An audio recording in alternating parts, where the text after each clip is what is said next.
7절 말씀을 본문으로 땅이 매우 남아있도다라는 제목을 가지고 같이 은혜를 나누도록 하겠습니다. 많은 교회에서 하나님을 알리는 전도가 바로 우리 성도들의 사명이라고 말을 합니다. 그런데 전도보다도 훨씬 급한 게 있습니다. 그것은 무엇일까요? 우선 세상의 비난으로부터 우리 교회가 자유로울 수 있어야 한다는 것입니다. 세상으로부터 욕을 먹지 않아야 된다는 것이죠. 교회가 왜 세상으로부터 욕을 많이 얻어 먹을까요? 물론 사고방식 자체가 하나님의 생각 또 세상의 생각이 다르기 때문에 그 길이 전혀 다르기 때문에 세상 사람들이 교회를 이해하지 못하는 부분 때문에 그렇게 알지 못하고 비방하고 욕을 할 수도 있습니다. 그런데 교회 자체도 하나님의 방식대로 하나님의 원리대로 그 교회가 운영되어지고 또 교회가 그 사역들을 감당하며 나가야 되는데 그렇지 않고 세상과 다를 바 없이 교회가 운영되어지고 또 교회의 사역들을 이루어가는 그런 모습들 또 교회 안에 분란이 일어나고 좋지 않은 모습들이 보여지는 것들을 통해서 세상 사람들이 교회도 세상과 다를 바 없다. 오히려 교회가 하나님을 믿는 성도들이 오히려 세상 사람보다 더 악하게 그렇게 바르지 않은 모습으로 행하는 것들을 보고 손가락질을 하고 욕을 하는 모습들을 보게 되는 것입니다. 그렇다면 우리가 교회가 세상으로부터 세상의 욕으로부터 자유로워지려면 세상 사람들로부터 욕을 먹지 않으려면 어떻게 해야 될까? 그것은 저는 성도가 성경을 더 많이 읽어야 된다라고 생각을 합니다. 그 중에서 특히 구약을 많이 읽어야 된다라고 생각을 합니다. 구약을 읽으면 죄의 실체, 죄인의 실체를 알게 되고 그 죄인의 삶이 얼마나 불행한 것인지를 깨닫게 되고 그래서 죄인의 삶을 살아가지 않으려고 하기 때문에 세상의 비난과 비판으로부터 자유로워질 수 있게 된다는 것입니다. 오늘 구약을 읽으면 우리에게 어떤 유익이 있는지를 먼저 살펴보면서 말씀을 시작하려고 합니다. 구약을 통해서 우선 우리는 하나님의 존재, 또 하나님의 원리, 또 하나님의 가치, 하나님께서 일하시는 방식을 이해하게 됩니다. 또한 구약을 통해서 우리는 죄인의 존재와 죄인의 원리와 가치, 또 죄인이 생각하고 행동하는 방식을 또 이해하게 되는 것입니다. 죄인이 어떻게 행동하는지 그 죄인의 사고방식과 죄인의 행동 방식에 대해 구약 성경을 통해 확인을 하게 되는 것입니다. 하나님이 지으신 사람이 에덴 동산 가운데 있는 선악을 알게 하는 나무의 열매를 먹고 죄인이 되었습니다. 하나님께서는 이런 죄인을 그냥 방치하시고 버려두시는 것이 아니라 긍휼히 여겨주셔서 사람을 창조 때에 그 다시 원형의 모습으로 회복시켜 주시기로 작정을 하셨습니다. 그래서 아브라함을 찾아오셔서 그 아브라함에게 땅과 민족과 복을 주시겠다는 세 가지 약속을 하셨고 그 약속을 이루어 나가시는 가운데 하나님의 존재, 하나님의 원리와 가치, 또 하나님의 방식을 가르쳐 주시기로 하셨습니다.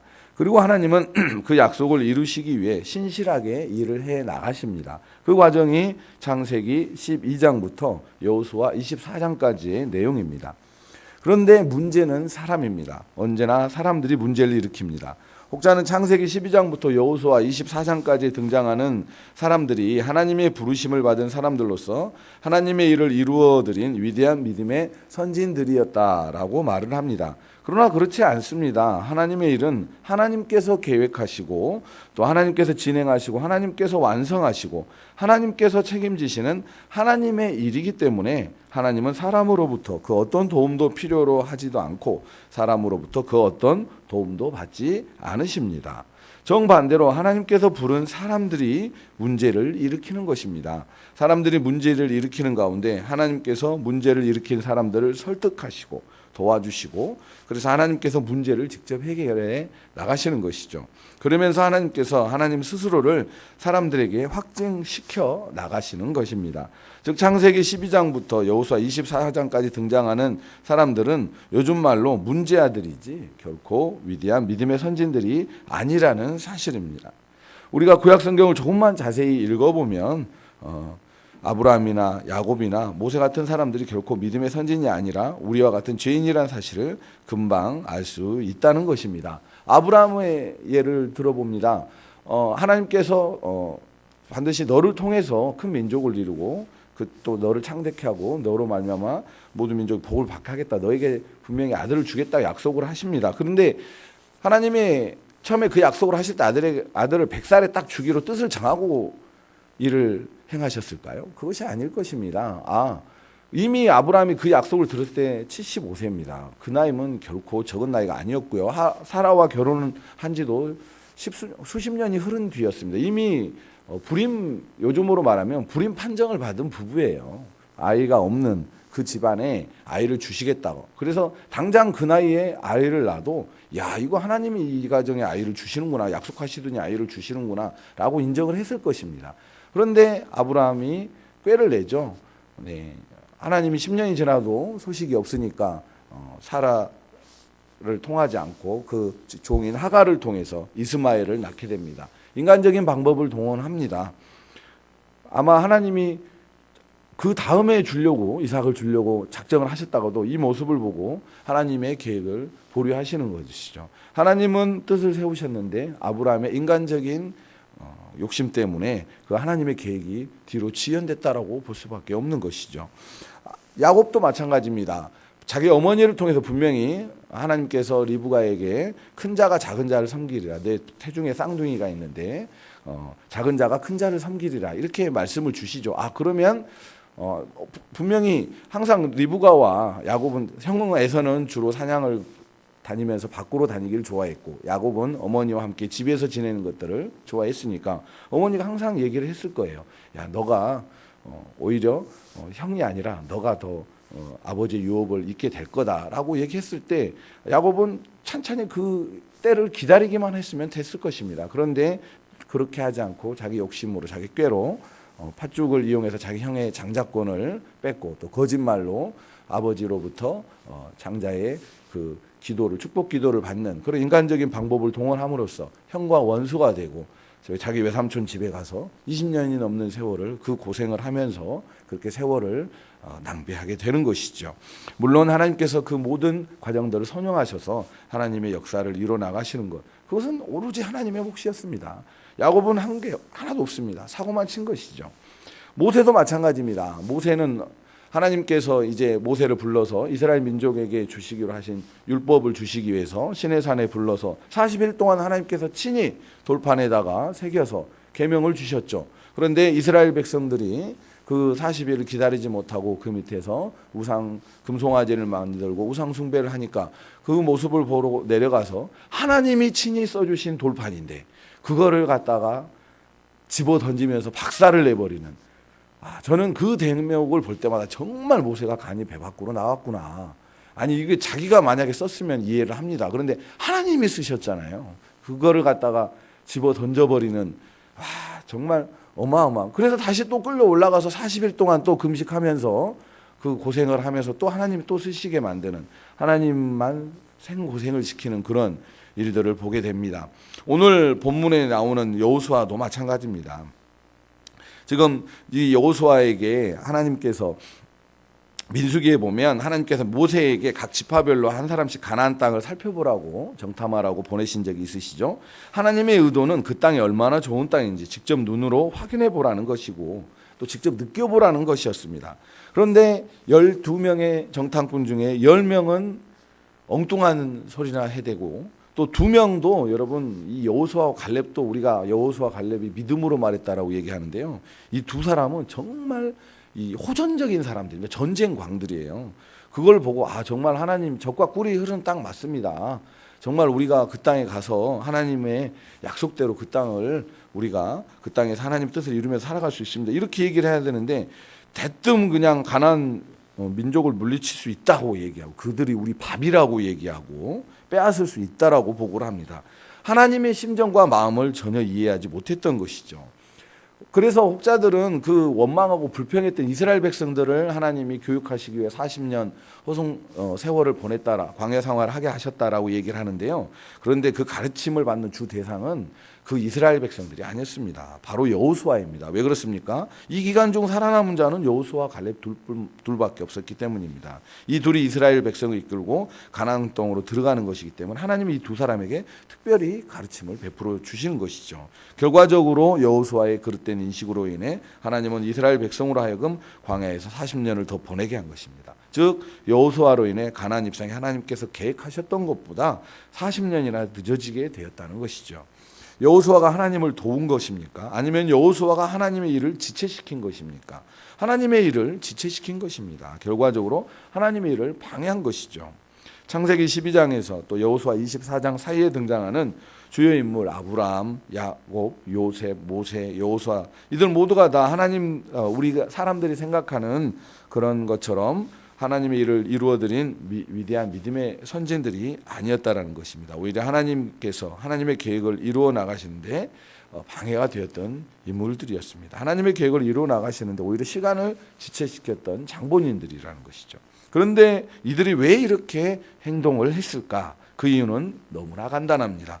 이들 모두가 죄인이기 때문입니다. 비록 하나님께서 직접 찾아주셔서 은혜를 주시고 하나님을 가르쳐 나가시지만 이들은 아직까지 하나님을 모르고 하나님을 믿지 못하기 때문입니다. 즉 하나님의 원리, 하나님의 가치, 또 하나님의 방식으로 살아가는 것이 아니라 자신의 원리와 자신의 가치, 자신의 기준으로 생각하고 판단하고 행동을 했던 것입니다. 그 결과가 어떻습니까? 너무나 뻔합니다. 죄인들 스스로 죄꾀에 빠져 안 해도 될 고생을 수도 없이 겪었을 뿐만 아니라 하나님의 계획에 막대한 차질을 주게 되는 것이죠. 전도서 7장 29절에 아주 의미심장한 말씀이 기록되어 있습니다. 제가 읽겠습니다. 전도서 7장 29절에 내가 깨달은 것은 오직 이것이라 곧 하나님은 사람을 정직하게 지으셨으나 사람이 많은 꾀들을 낸 것이니라. 아멘.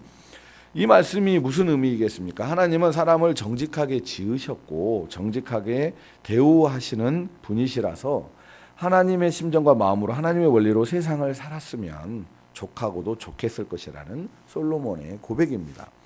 그런데 조금 더 높아지자고, 조금 더 빨리 하자고, 조금 더 풍족해지자고, 조금 더 나아지자고, 조금 더 지혜로워지자고 온갖 꾀들을 동원하여 수고하고 애쓰며 산 것이 참으로 헛되다는 솔로몬의 회한인 것입니다. 우리는 아브라함을 통해서 야곱을 통해서 그리고 모세와 여호수아를 통해서 솔로몬의 이 회한을 실감하게 되는 것입니다. 구약에 나타난 여러 사람들의 삶의 모습과 솔로몬의 고백을 통해서 우리가 깨닫는 것은 죄인들의 삶이 얼마나 미련한 것인지를 알 수 있다는 것입니다. 스스로 지혜롭다 하나 죄인들의 생각, 죄인들의 판단, 죄인들의 행동이 얼마나 어리석은 것이고 그로 인해 죄인들 스스로 얼마나 많은 고초와 고난을 겪게 되고 또 하나님의 심정과 마음을 얼마나 아프게 했는지를 우리가 구약 성경을 통해 깨닫게 된다는 것입니다. 이런 상황을 오늘 본문에서도 아주 생생하게 목격을 하게 됩니다. 오늘 본문 여호수아 13장 1절을 한번 보시겠습니다. 1절 한번 같이 읽어보겠습니다. 시작. 나이가 많아 늙음에 여호와께서 그에게 이르시되 너는 나이가 많아 늙었고 얻을 땅이 매우 많이 남아 있도다라고 기록하고 있습니다. 여호수아가 많이 늙었다고 합니다. 여호수아의 나이를 이때 나이를 정확하게 알 수는 없지만 여호수아가 110세에 죽으니까 이 무렵이 아마 여호수아 나이는 대체로 100세 전후였을 것이다라고 추측을 해보는 것입니다. 그러나 혈기왕성하고 자신만만하며 야심 가득했던 여호수아가 어느덧 이제 인생의 황혼기에 접어든 것입니다. 좀 짠하죠. 이 구절을 읽으면 인생의 황혼기가 되면 그래도 자기 인생을 정리하고 지난 과거들을 되돌아보며 회상해 보는 그런 생각을 할 수 있는 최소한의 여유를 가지고 있어야 한다라고 생각을 합니다. 지난 인생을 되돌아보면서 야, 나의 삶이 참 헛된 것만은 아니었구나. 그래도 내가 이루어 놓은 일이 그렇게 하찮은 것은 아니었구나. 이런 생각이 들 수 있어야 하는 것이죠.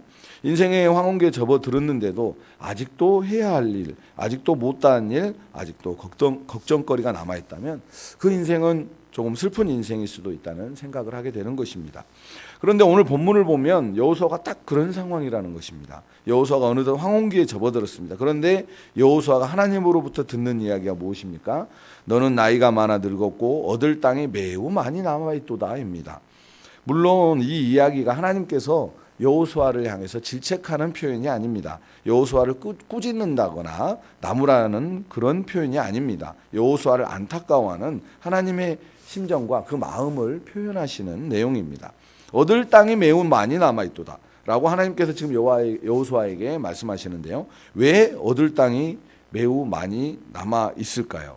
그 이유는 여호수아가 하나님의 말씀대로 따르지 않았기 때문입니다. 가나안 입성은 하나님께서 아브라함에게 약속했을 때부터 이미 이루어진 약속이었습니다. 우리 말에 따놓은 당상이란 말이 있죠.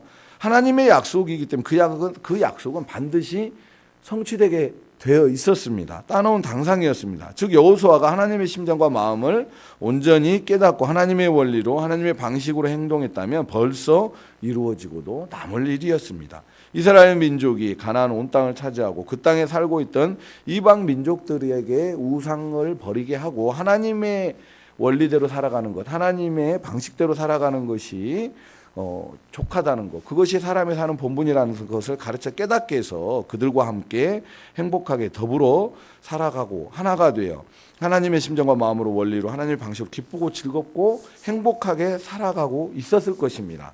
그런데 요단강을 건너온 지 7년이나 되었고 그 7년 동안 피비린내 나는 전쟁을 치루었지만 여전히 얻을 땅이 매우 많이 남아있는 것이죠.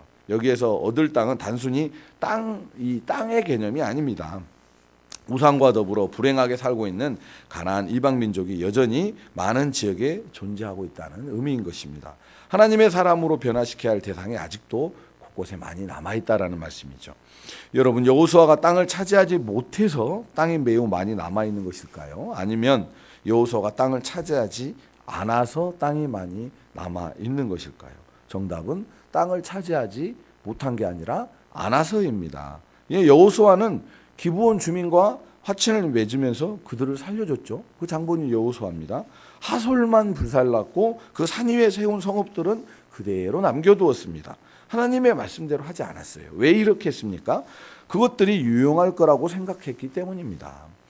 그것들이 쓸모 있을 거라고 생각했던 것이에요. 혹시 하나님이 자신들을 버리셔도 포기해도 자신들 스스로 살아갈 수 있는 최소한의 대비책을 가지고 있어야 한다고 생각했기 때문입니다.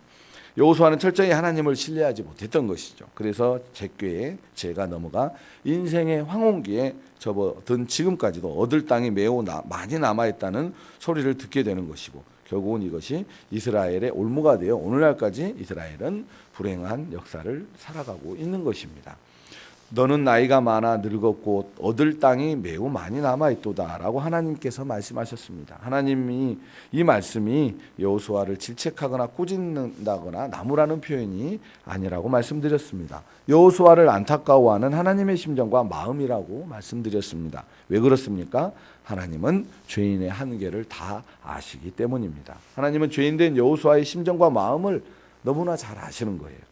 그렇다고 안타까워하시기만 하면 안 되는 것이죠. 어쨌든 땅이 매우 많이 남아있게 하나님께서 해결해 주셔야 합니다.